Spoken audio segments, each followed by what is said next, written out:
y eso es lo que produce este gap tan grande. La pregunta es, ¿y si erramos en nuestra predicción? ¿Y si el precio del futuro no revierte tan rápidamente? Porque eso es lo que está puesto en precio en este momento por parte de inversores y muchos de los políticos, aunque no todos. Algunas agencias internacionales están advirtiendo de un impacto muy negativo que todavía está por verse. Pero la pregunta es, ¿afecta a todo el mundo por igual? Pues no, evidentemente la situación la podemos dividir en áreas geográficas y no se parecen nada en unas y otras. Si nos vamos a Asia vemos que es el bloque más vulnerable. ¿Por qué? Pues básicamente porque China importa casi el 50% de todo su petróleo de Oriente Próximo, la India entre el 55 y el 60%, Japón entre el 90 y el 95% y Corea del Sur entre el 70 y el 75%.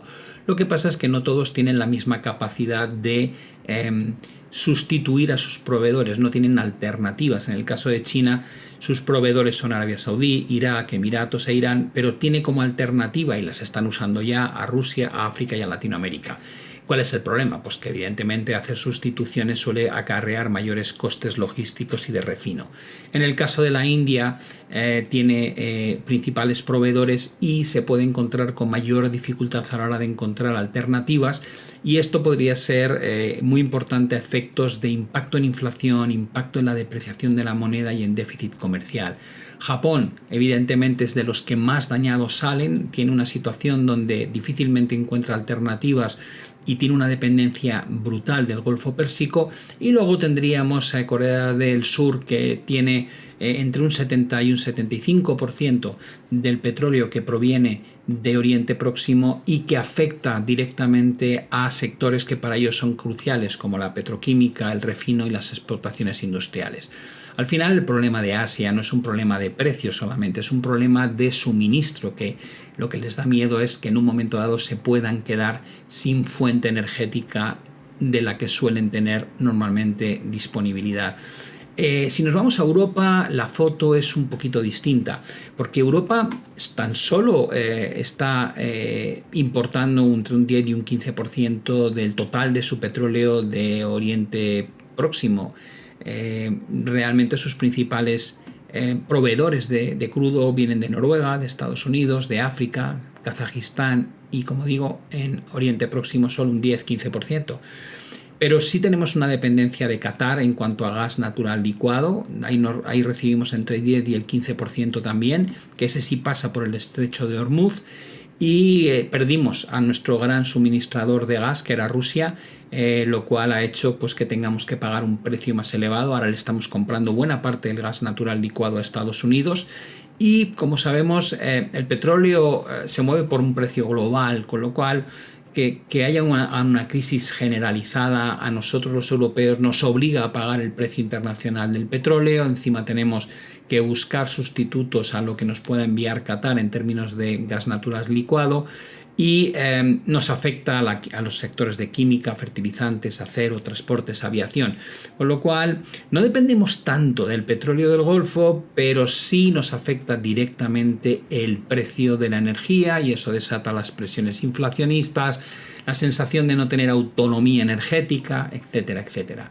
Cuando nos vamos al bloque de Estados Unidos es muy curioso, porque Estados Unidos, como todos sabéis, es el mayor productor de petróleo del mundo ahora, y también el mayor productor de gas natural del mundo, y es exportador neto de energía. Sin embargo, cuando te metes a ver la foto de la situación de Estados Unidos, descubres que importa petróleo, y dices, ¿cómo puede ser? Y que importa parte de su petróleo de Oriente Próximo. Así que vamos a entrar a mirar esta diapositiva más en detalle, vamos a ponerla así en fases, y dices, ¿por qué Estados Unidos sigue importando petróleo? Y dices, bueno, básicamente porque muchas de sus refinerías están diseñadas para el crudo pesado, especialmente el del que hay en las costas del Golfo de Texas y Luisiana. Y dices, vale, ¿y qué petróleo produce a través de shale Estados Unidos? Pues crudo ligero, lo que llamamos light sweet, bajo en azufre, más fácil de refinar, es lo que produce Estados Unidos, pero lo que les interesa recibir a ellos es crudo pesado, alto en azufre, más denso, y que tiene necesidad de que se utilicen refinerías especializadas, que son justo las que ellos tienen. Con lo cual, ¿qué es lo que hace Estados Unidos? Pues exporta ese crudo que no es ideal para sus refinerías, y lo que hace es importar el crudo que sí le interesa y que proviene principalmente de Canadá, de México, de Arabia Saudí, de Irak, de Brasil y otros países del mundo. Por tanto, sí, Estados Unidos exporta aproximadamente unos 3,6 millones de barriles diarios en términos netos, pero eso no quiere decir que no esté importando petróleo de otras características del resto del mundo, incluido Oriente Próximo. Y respecto a la situación con el gas, también es muy curioso, porque Estados Unidos tiene más gas del que puede consumir, es decir, le sobra gas natural, ¿no?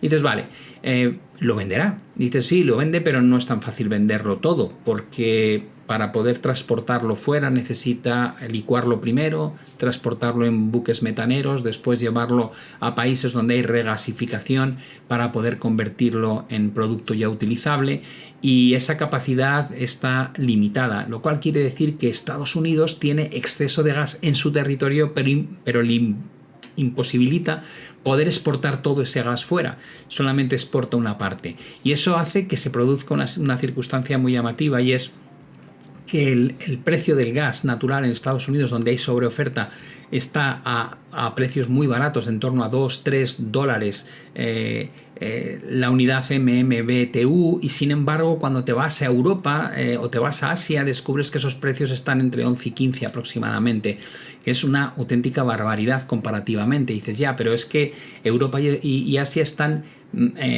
de alguna manera pujando por el mismo gas que está circulando por el mundo, es decir, hay una carrera por ver quién consigue esos buques metaneros ante la falta de tránsito por el estrecho de Hormuz, mientras que Estados Unidos vive otra realidad. Tengo más gas del que puedo producir, por tanto en mi mercado doméstico realmente tengo sobreoferta, y de ahí que el precio del gas esté en uno de los niveles más bajos de los últimos trimestres.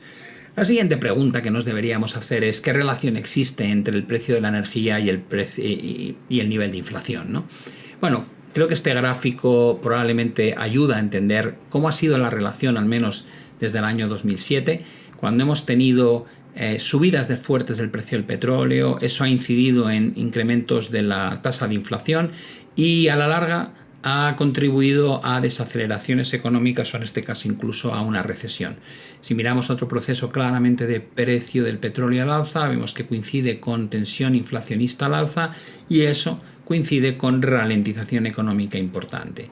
El siguiente proceso lo tendríamos aquí, y como podéis observar también coincide con un movimiento de menor crecimiento económico. La gran pregunta que suscita este gráfico es, con la subida que ya hemos tenido en el precio del petróleo, vamos a ver una reacción mucho mayor por el lado de la inflación de lo que hemos contabilizado hasta ahora, y de ser así podría darse el caso de que eso genere en una ralentización económica. Como veis, la sensación que transmite el gráfico es que todavía no se ha trasladado el problema que se vive a día de hoy con el precio de la energía a la presión inflacionista generalizada, y menos aún a lo que es una ralentización económica a nivel global. Lo siguiente que habría que mencionar es, hablamos siempre del petróleo, pero nosotros los ciudadanos no compramos petróleo. Nosotros compramos gasolina, compramos gasoil, es decir, utilizamos los derivados del petróleo en nuestro día a día. Y cuando uno mira esta gráfica también llama la atención, porque de alguna forma lo que estamos viendo es que si bien el precio del petróleo cotiza por debajo de los niveles que se alcanzaron durante la crisis más severa en la guerra entre Rusia y Ucrania, la realidad es que la gasolina todavía cotiza por debajo de los picos que se alcanzaron en ese momento, pero el gasoil está ya más caro. Es decir, no estamos en una situación donde el tensionamiento en la crisis energética está por debajo de lo que se vivió en Ucrania. No, estamos en el Brent, en una situación todavía no tan tensa, a nivel gasolina también, pero a nivel gasoil evidentemente el problema es otro.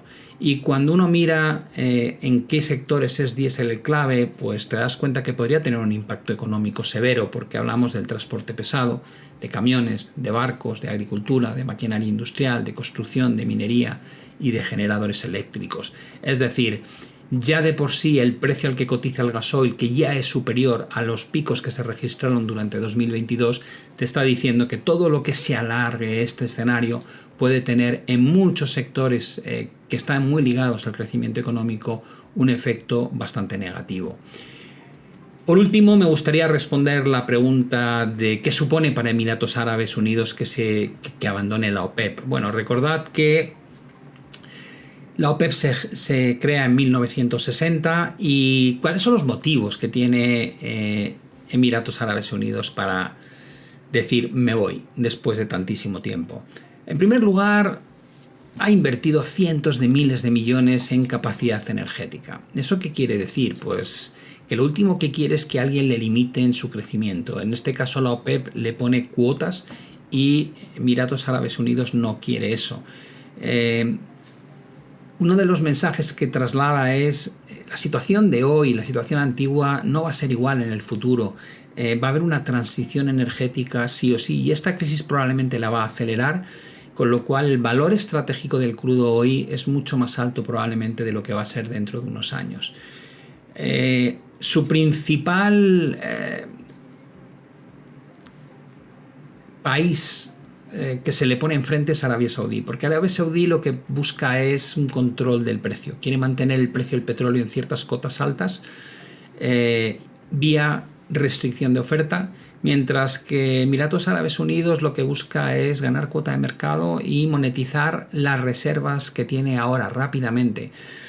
El hecho de abandonar la OPEP es porque quiere aprovechar esa riqueza que tiene energética antes de que el mundo transite hacia una economía más verde, más basado en renovables, ¿no? Con lo cual ellos dicen, tengo una oportunidad ahora de extraer mucho valor de un activo del que dispongo y que el mercado y el mundo necesita, pero de aquí en 10 años quién sabe, ¿no? Con lo cual voy a intentar extraer el máximo valor posible en este momento.